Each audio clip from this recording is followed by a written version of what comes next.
दोस्तों, आज बात करते हैं ग्रह गुण स्वरूपाध्याय। इसमें आगे जो ग्रह की स्थिति है उसके अनुसार कौन से ग्रह का उच्च नीच होते हैं उसके बारे में चर्चा करते हैं। पहला ग्रह है रवि। रवि ग्रह मेष राशि में 10 कला पे उच्च का होता है। उसका पूरा शुभ फल मिलता है, ऐसा शास्त्रकार कहते हैं। वही रवि तुला राशि में 10 अंश पे नीची का होता है। सिंह में 0 अंश से लेके 20 अंश तक मूल त्रिकोण कहते हैं, और सिंह राशि में 20 अंश से लेके 30 अंश तक उसको स्व राशि का कहते हैं। रवि का नैसर्गिक मित्र है चंद्रमा, मंगल है, गुरु है। सम है बुध, और शुक्र और शनि उसके शत्रु है।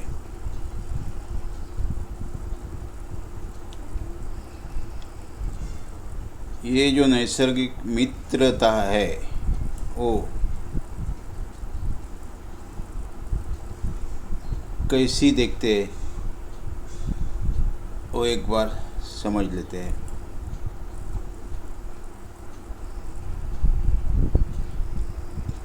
उसका नियम है, अपने मूल त्रिकोण राशि से दूसरा, चौथा, पांचवा, आठवां, 9वां और 12वां राशि के स्वामी मित्र, और तीसरे, छठे, सप्तम, एकादश और दशम स्थान राशि के स्वामी शत्रु होते हैं। तो इस कुंडली में देखते हैं रवि अपने मूल त्रिकोण राशि में है।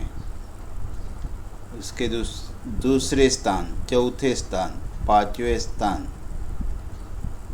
8वें स्थान, 9वें स्थान और 12वें स्थान के राश्याधिपति उसके मित्र तथा पहले, तीसरे, छठे, सप्तम, 10वें और एकादश स्थान के राश्याधिपति उसके शत्रु होते हैं।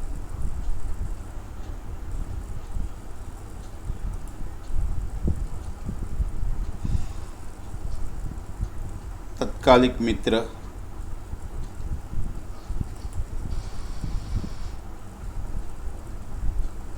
अपने स्थान से दूसरे, तीसरे, चौथे, 10वें, 11वें और 12वें स्थान के अधिपति ये स्थान के ग्रह के मित्र तथा अपने स्थान से पहले, 5वें, 6ठे, सप्तम, अष्टम और 9वें स्थान के अधिपति उसके शत्रु होते हैं। ये तात्कालिक शत्रुता हो गई, तात्कालिक मित्रता है। वही बात इधर कह गई है। ग्रह अपने स्वस्थान से दूसरे, तीसरे, चौथे, 10वें, 11वें, 12वें स्थान, 10वें, 11वें, 12वें स्थान के मित्र और प्रथम, पंचम, षष्ठ, सप्तम, अष्टम, 9वें स्थान के ग्रह तात्कालिक शत्रु होते हैं। उसके आगे उसकी पंचदा मैत्री देखी जाती है। नैसर्गिक ग्रह में मित्र रहेगा, तत्कालिक मित्रता में मित्र रहेगा तो उस ग्रह अधिमित्र कहलाता है। नैसर्गिक स्थान में सम और ये तात्कालिक मित्र है तो मित्र होता है। नैसर्गिक मित्रता में शत्रु और तत्कालिक मित्र रहेगा तो सम हो जाता है। नैसर्गिक सम है और तात्कालिक शत्रु हो गया तो शत्रु होता है।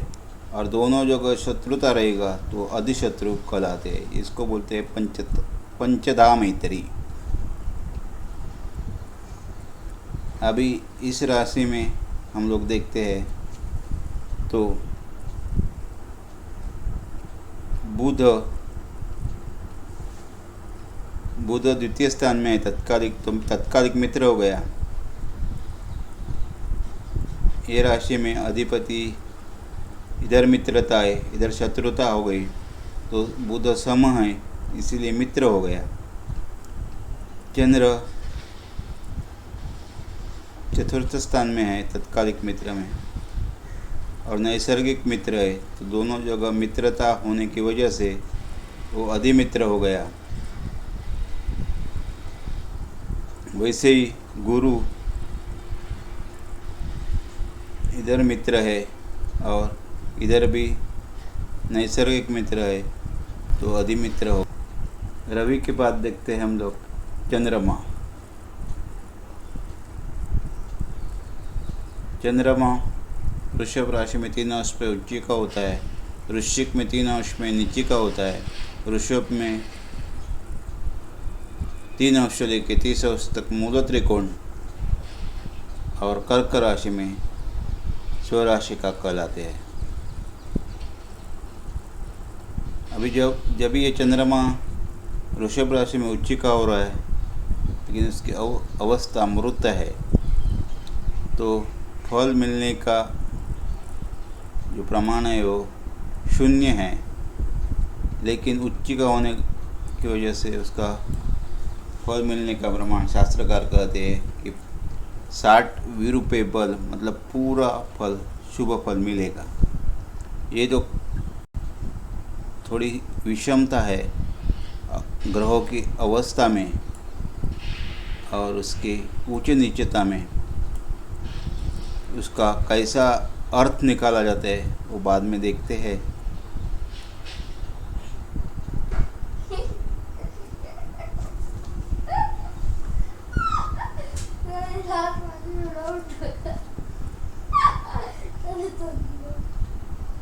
चंद्रमा का मित्र, नैसर्गिक मित्र है रवि और बुध, मंगल, गुरु, शुक्र और शनि ये सम है। चंद्रमा के बाद मंगल मकर राशि में 28 अंश पे उच्ची का होता है, कर्क में 28 अंश पे नीची का, मेष में 12 अंश में मूल त्रिकोण राशि कहते हैं, और 12 अंश से 30 अंश तक स्वराशि का होता है। जब भी मकर उच्ची का रहता है तभी उसकी अवस्था मृत है, तो उसका शुभ प्रमाण 0 हो गया। लेकिन शास्त्रकार जो कहते हैं कि उच्च का फल पूरा मिलता है, उसका बल जो है वो 60 रुपये है। मंगल के बाद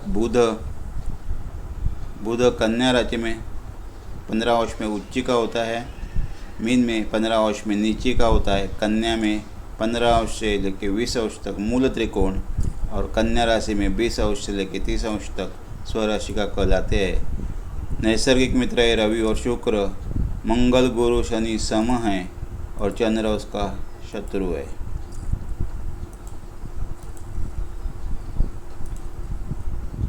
बृहस्पति कर्क राशि में 5 अंश पे उच्ची का होता है, मकर में 5 अंश में नीची का होता है, धनु में 10 डिग्री तक मूल त्रिकोण, और 10 डिग्री के बाद 30 अंश तक स्वराशि का कहलाते हैं।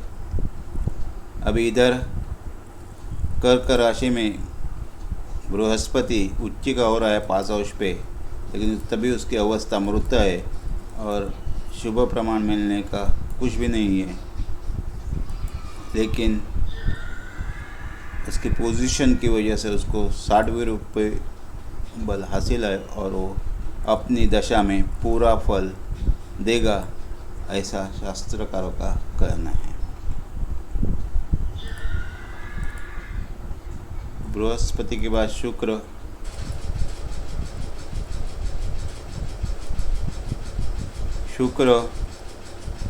मीन राशि में 27 अंश पे उच्चिका होता है, उसकी अवस्था है बाल। कन्या राशि में 27 अंश में नीचिका होता है, वो भी बाल्यावस्था में है। तुला राशि में 15 अंश तक मूल त्रिकोण कहते हैं, तभी उसकी अवस्था बाल और कुमार में रहती है। और शुक्र तुला राशि में रहेगा तो 15 अंश से लेकर 30 अंश तक स्वराशि का कहलाते हैं, तभी ये इतने अंश में उसकी अवस्था युवा, वृद्ध और मृत रहती है। शुक्र में होता है शनि। शनि तुला राशि में 20 अंश में उच्चिका व अवस्था है रुद्ध, लेकिन बल मिलेगा 60वें रुपये। मेष राशि में 20 अंश तक शनिदेव नीचे के रहते हैं, उसका शुभ फल का प्रमाण 0 है और वो वृद्धावस्था में है। कुंभ में 20 अंश तक मूल त्रिकोण कहलाते हैं, कुंभ में 20 अंश से 30 अंश तक स्वराशि का कहलाते हैं। स्वराशि में उसकी अवस्था रहेगी वृद्ध और मृत। उसके नैसर्गिक मित्र है बुध और शुक्र, गुरु सम हैं और शनि के लिए रवि, चंद्र और मंगल शत्रु है।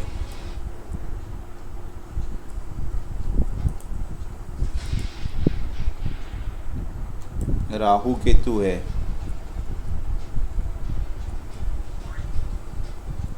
राहु केतु में उच्च नीचे में ग्रंथकारों में थोड़ी मतभेदता है। राहु वृषभ राशि में उच्चिका रहता है और कई शास्त्रकार का मानना है कि वृश्चिक राशि में उच्चिका रहता है। मूल त्रिकोण में मिथुन या कन्या राशि में, मिथुन और कर्क राशि में मूल त्रिकोण रहता है और धनु या मकर में मूल त्रिकोण रहता है। शास्त्रकारों में मतभेदता है। राहु कन्या राशि में स्वराशि का रहता है और मीन में स्वराशि का रहता है, ये इधर भी मतभिन्नता है।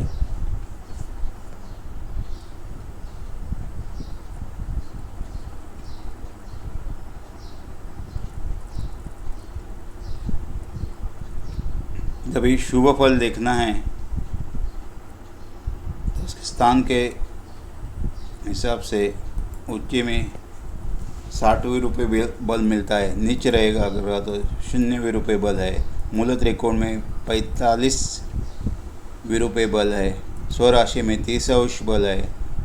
ग्रह नैसर्गिक मित्र रहेगा तो 15 अंश बल है। सम रहेगा तो 7.5वें रुपये बल है। शत्रु रहेगा तो 0 अंश 0वें रुपये बल है। मित्र अधिमित्र रहेगा तो 22.5वें रुपये बल है और अधिशत्रु रहेगा तो कोई बल नहीं मिलेगा। अवस्था में युवा अवस्था में पूरा बल मिलता है।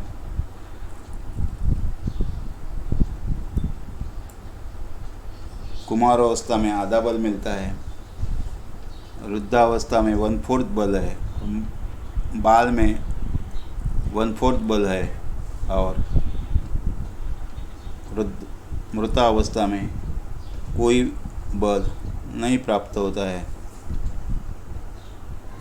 तो ये जो अवस्था और ग्रह की उच्च नीचता, इसमें बहुत से ज्योतिषों में हमेशा चर्चा होती रहती है, लेकिन शास्त्रकार का कहना है कि उच्चिका ग्रह अपने दशा और अंतर्दशा में पूरा शुभ बल लेते हैं। उसके बारे में हम लोग समय आने पे चर्चा करेंगे। बस इतना ही। आज